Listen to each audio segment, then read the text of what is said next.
Hey guys, रे diagrams पर मैंने आपसे प्रॉमिस किया था कि मैं एक वीडियो ज़रूर बनाऊंगी आप लोगों के लिए।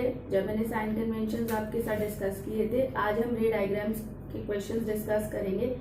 सबसे पहले आप लोगों को ये बात अच्छे से मालूम है कि इस बार क्वेश्चंस एमसीक्यू की फॉर्म्स में आने हैं, तो कंफ्यूजन और बढ़ गई है। रादर देन कम होने की जगह कंफ्यूजन बढ़ चुकी है कि अब रे डायग्राम्स पे क्वेश्चंस किस तरह से आएंगे। फॉर ऑब्वियस है कि रे डायग्राम्स बनाने के लिए तो नहीं आ रहे हैं, तो क्वेश्चन क्या आएगा, कैसे आएगा, सब ये आपके माइंड में एक कंफ्यूजन, एक उलझन चल रही होगी। तो इस उलझन को दूर करने के लिए सबसे पहले आपको कॉन्सेप्ट क्लियर करना चाहिए। सबसे पहले आप अपना कॉन्सेप्ट क्लियर कर लीजिए। जब कॉन्सेप्ट क्लियर हो जाएगा तो क्वेश्चंस कैसा भी आए आपको पता होगा कि मुझे इसका आंसर क्या देना है। ठीक है, चलिए क्वेश्चन से, कॉन्सेप्ट से स्टार्ट करते हैं, फिर क्वेश्चंस पे आएंगे। तो सबसे पहले आपको मैं एक बात बता दूं, आपको इसके लिए एक टेबल लर्न करना पड़ता है, जिस टेबल में आपको याद करना पड़ता है ऑब्जेक्ट डिस्टेंस या distance of the object from the lens. ठीक है, तो ऑब्जेक्ट डिस्टेंस हम इसको बोल देते हैं शॉर्टकट में, which is represented by you. इसके बाद इमेज डिस्टेंस कि इमेज कहाँ बनेगी, और ये डिस्टेंस जो हम मेजर करेंगे ये लेंस या मिरर जिसको भी आप रख रहे हो, रिफ्लेक्टिंग सरफेस को या रिफ्रैक्टिंग सरफेस को, उससे काउंट करोगे कि उससे कितने डिस्टेंस पे है। तो इमेज डिस्टेंस इसको हम v से डिनोट करते हैं। Then nature of the image, जो इमेज बन रही है वो कैसी है, इज इट रियल, इन्वर्टेड और is it virtual, erect. And next is size, कि आपके इमेज का साइज कैसा है, क्या वो शॉर्ट है, डिमिनिश्ड है, लार्ज है, एनलार्ज है, हाईली लार्ज है, हाईली डिमिनिश्ड है, ये सब। तो हम यहाँ पर इसको मैं हटा देती हूँ क्योंकि ये स्पेस ले लेगा। यहाँ पर हम एक लेंस बनाते हैं। ठीक है, ये कॉन्वेक्स लेंस मैंने आप बनाया है। कॉन्वेक्स लेंस मैंने आपको पिछले वीडियो में भी समझाया था, जो बीच में से बल्ज होगा और दोनों इसके एंड्स जो होंगे वो थिनर होंगे, बीच में से थिकर होगा। इसमें हम ये एक सेंटर पॉइंट मार्क करेंगे which is the optical centre of the lens. इसके बाद इस ऑप्टिकल सेंटर से प्रिंसिपल एक्सेस पास करेंगी। प्रिंसिपल एक्सेस वो एक्सेस होती हैं जो principal focus, centre of curvature और ऑप्टिकल सेंटर को क्रॉस करते हुए निकलती है या उसके ऊपर से निकलती है, उन पॉइंट्स को ज्वाइन करती है।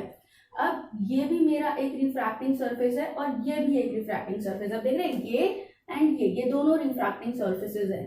तो क्या होगा कि जब इस वाले रिफ्रैक्टिंग सरफेस को हम कंसिडर करेंगे तो ये फोकस f हो गया।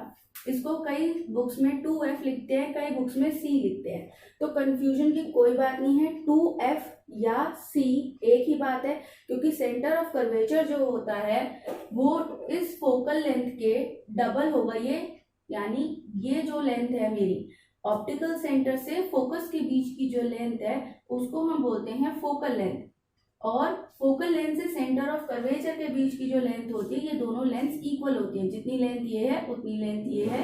तो टोटल जो मेरा रेडियस ऑफ कर्वेचर होता है, देखिए यहाँ से यहाँ तक, ऑप्टिकल सेंटर से सेंटर ऑफ कर्वेचर तक रेडियस ऑफ कर्वेचर कहलाता है। And radius of curvature is always double of focal length.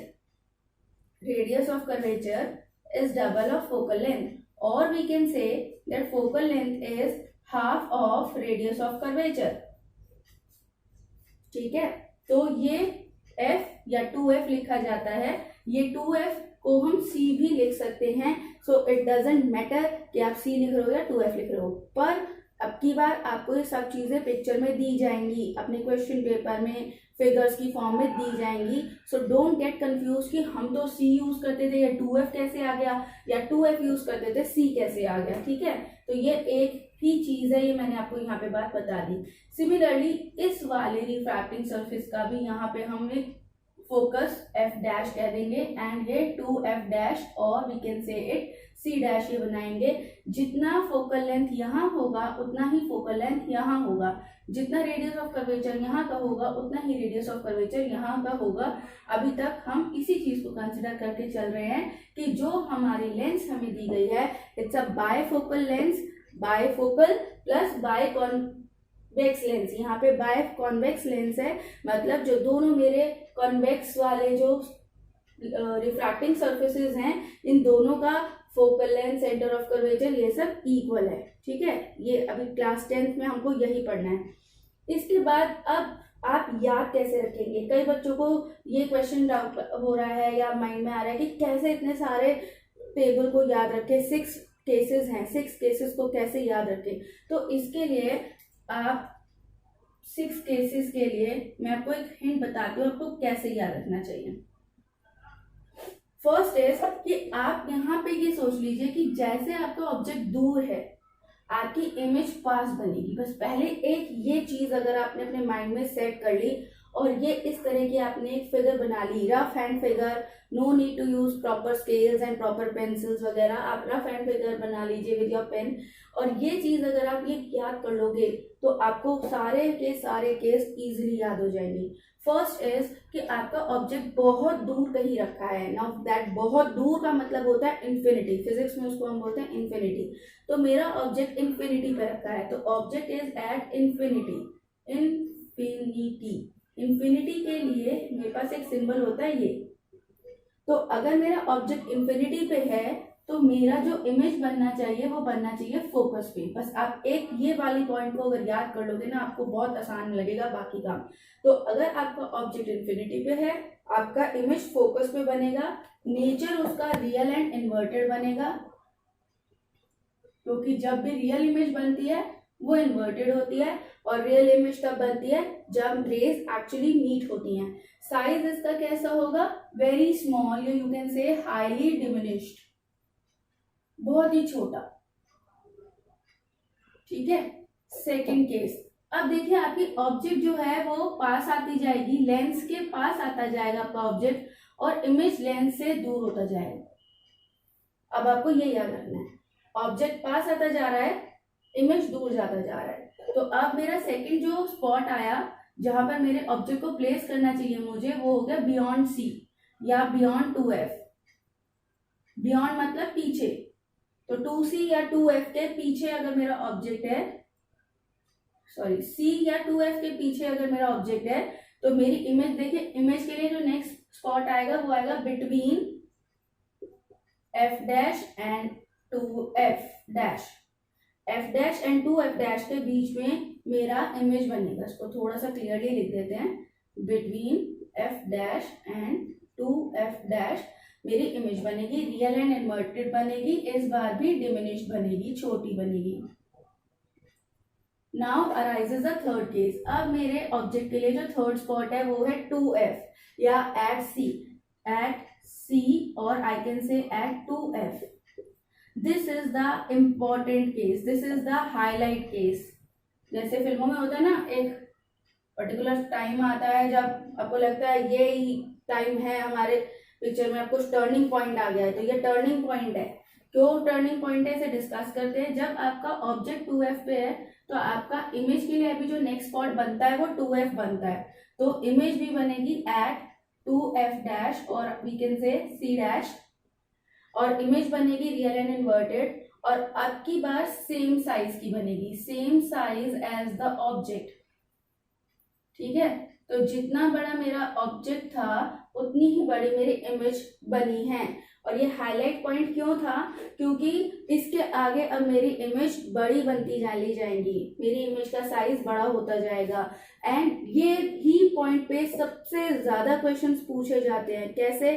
Question एक आ जाएगा आपका कि where should an object be placed to get an image of equal size as the object, कि object को कहां पर प्लेस करूं कॉन्वेक्स लेंस के सामने जिससे मेरी इमेज भी सेम साइज की बन जाए।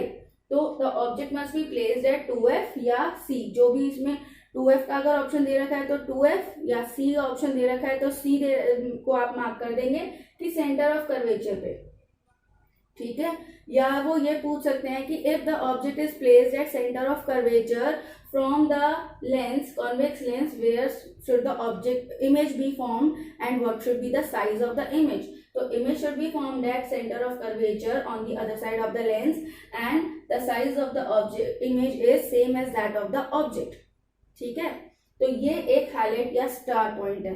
उसके बाद अब देखिए आपके पास अब नेक्स्ट स्पॉट कौन सा आ गया? Between C and F। Between C and F ये ब्लैक एंड व्हाइट नहीं है, ये बिटवीन के लिए शॉर्ट फॉर्म लिखा है मैंने। इसके बाद अब देखिए आपका यहाँ पर जो स्पॉट बचा है वो है beyond C dash, C dash और 2f डैश, बार बार मैं अब उसको नहीं दोहराऊंगी, रियल एंड इन्वर्टेड है। अब की बार मेरी जो इमेज बनेगी वो लार्ज बनेगी, एक बार सेम साइज के होते ही उसके बाद बड़ी होती चली जाएगी। इसके बाद नेक्स्ट इज कि अब आपके पास कौन सा स्पॉट है, next is at focus, object must be placed at focus. तो इमेज कहाँ बनेगी, देखिए अब यहाँ पे सारे स्पॉट्स खत्म हो गए, जैसे यहाँ पे हमारा पहला स्पॉट बियॉन्ड 2f था, अब यहाँ बियॉन्ड 2f के बाद मेरे स्पॉट्स कंप्लीट हो चुके हैं, तो अब मेरी इमेज कहाँ बनेगी, एट इन्फिनिटी।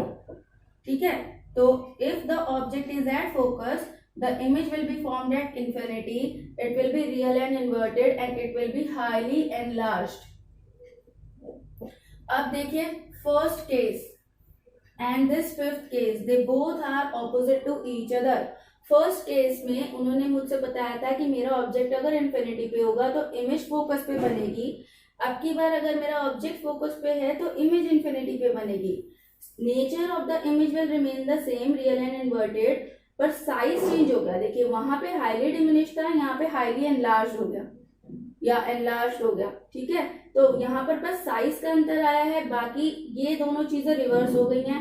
तो ये भी स्टार पॉइंट्स हैं दोनों, because they have to be very thoroughly revise. इसको आप थॉरली रिवाइज करके चलिएगा कि इन्फिनिटी पे अगर ऑब्जेक्ट रखा होगा तो इमेज फोकस पे, और अगर ऑब्जेक्ट फोकस पे हो गया तो इमेज इन्फिनिटी पे, और अगर इमेज इन्फिनिटी पे बन रही है मतलब बहुत दूर बन रही है तो बहुत बड़ी बनेगी। बाकी सारे केसेस में जो नेचर है वो रियल एंड इन्वर्टेड है। अब आता है हमारा लास्ट केस कि अगर अब मेरा ऑब्जेक्ट के लिए जो नेक्स्ट स्पॉट बचा है वो है between optical centre and focus. ठीक है, तो अब मेरी इमेज कहाँ बनेगी, देखिए यहाँ तो सारे स्पॉट्स खत्म हो गए, on the other side of the lens कुछ भी नहीं बचा, on the other side of the object कुछ भी नहीं बचा है, कोई स्पॉट नहीं बचा है। तो अब क्या बचता है, अब एक केस बचता है on the same side of the object, जिस तरफ मेरा ऑब्जेक्ट रखा है अब की बार मेरी इमेज उधर ही बन जाएगी। But how is it possible, it is only possible जब मैं रेस को जबरदस्ती मीट करवा दूं, और जब रेस जबरदस्ती मीट होती हैं तब मेरी इमेज जो बनती है वो होती है virtual and erect, virtual and erect, and it will be highly enlarged. ठीक है, तो हाईली एनलार्ज ये बन जाएगी, वर्चुअल एंड इरेक्ट बन जाएगी, और अब की बार इसी स्पॉट पे बनेगी जिस स्पॉट पे मेरा ऑब्जेक्ट रखा हुआ था। ठीक, तो ये एक लास्ट केस है, इसके ऊपर भी बहुत सवाल आते हैं, ये इसको भी स्टार पॉइंट बना देते हैं। इसके ऊपर बहुत सवाल आते हैं, क्वेश्चन क्या पूछा जाएगा कि when we have placed a convex lens and we want highly enlarged image which is virtual and erect, where should we place the object? virtual and erect image चाहिए, highly enlarged image चाहिए, object को कहाँ रखना चाहिए, between focus and optical center, क्योंकि ये आप पढ़ चुके हो कि भाई जब फोकस के बाद मेरा ऑब्जेक्ट फोकस पे ऑब्जेक्ट रखा होगा तो इमेज इन्फिनिटी पे बन जाएगी। अब उससे भी बड़ी अगर इमेज चाहिए तो इन दोनों के बीच में ही रखी जाती है, वर्चुअल एंड इरेक्ट बनती है तो केवल एक ही केस में से बनती है, जब कॉन्वेक्स लेंस के बिल्कुल पास में यानी फोकस के अंदर मैं रख दूं अपने ऑब्जेक्ट को। ठीक है, तो between optical centre and focus मेरा जो इमेज बनेगा on the same side of the object बनेगा, वर्चुअल एंड इरेक्ट बनेगा, हाईली एनलार्ज बनेगा। अब शायद आप लोगों को ये 6 केसेस समझ में आ गए हैं कि कैसे आपको याद रखना है। एक बार फिर से रिपीट कर लेते हैं इसको। पहले ऑब्जेक्ट पास आता जाएगा, इमेज दूर होती जाएगी। तो ऑब्जेक्ट अगर इन्फिनिटी पे होगा तो सबसे पहला स्पॉट मेरे पास जो अवेलेबल है इमेज के बनने का वो है फोकस। फिर ऑब्जेक्ट आएगा बियॉन्ड सेंटर ऑफ कर्वेचर, तो इमेज आगे की तरफ जाएगी बिटवीन सी एंड एफ। उसके बाद नेक्स्ट प्लेस आएगी at C, image will be at C. Object आ गया between C and F, image चली गई बियॉन्ड सी। उसके बाद ऑब्जेक्ट आ गया एट एफ, इमेज बन गई एट इन्फिनिटी। उसके बाद ऑब्जेक्ट आ गया between O and F, image आ गई अब on the same side of the object, क्योंकि अब कोई और स्पॉट बचा ही नहीं है लेंस के ऊपर, हम अपना ऑब्जेक्ट तो नहीं रख सकते।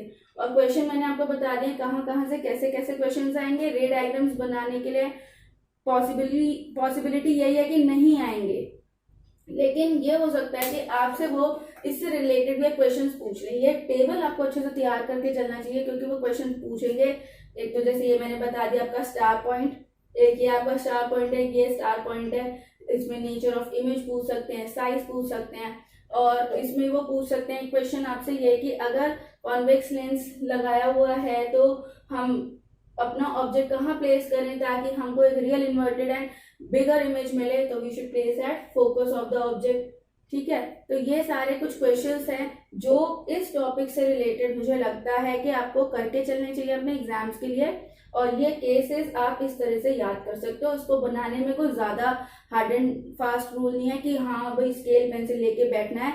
आप इसको बस एक पोजीशनिंग के तौर पे ही इसे समझ सकते हो। ठीक है, आई होप ये वाली बात आपको क्लियर हुई होगी। रे डायग्राम्स में ज्यादा डिटेल में ड्रॉ करने के लिए एक एक चीज की वो जरूरत नहीं, पर उसका कॉन्सेप्ट आपको बहुत अच्छे से क्लियर होना चाहिए। ठीक है, चलिए अगली वीडियो में फिर मिलेंगे। तब तक मेरे चैनल को सब्सक्राइब जरूर कर दीजिए और इस वीडियो को भी लाइक एंड शेयर जरूर कीजिएगा। Thank you.